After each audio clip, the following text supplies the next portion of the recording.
çka do të bëjmë me atë raport, ose me atë dokument, po mbesim kështu, ose po drejtohemi, siç e përmenda më herët, për një falë zgjedhje të reja. Që është kjo padituri sistematike, që janë këto gabime të vazhdueshme, me cilat synohet të kontestohet çdo gjë, me një fakt banal. E para, reagime absurde, në të cilin ti nuk ke mandat na ftosh për konsultime, nëse ne nuk debatojmë si të zgjedhur të popullit për të dalë nga ky ngërsh, nga kush e presin? Presin thirrje nga ambasadat, presin që dikush t'ju bëj presion të natyrës tjetër.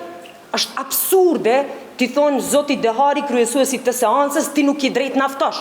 Çfarë të drejtë kanë ata të kontestojnë çështjen bazike, dialogimin? Ata atë e kontestuan. Domethënë diçka që në fakt nuk është përgatitur as nga komisioni punues. Si dhe më lejoni gjithashtu që drejt për drejt t'i përgjigjem zonjes Time Kadria që ishte këtu para nesh në raport me përgjegjësitë e kryeministrit. Ta lexojnë mëre, ta konsultojnë ligjin.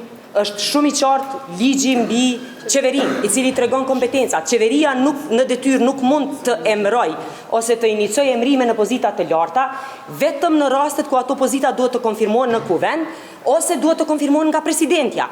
Që është kjo padituri sistematike, që janë këto gabime të vazhdueshme me cilat synohet të kontestohet çdo gjë, me një fakt banal.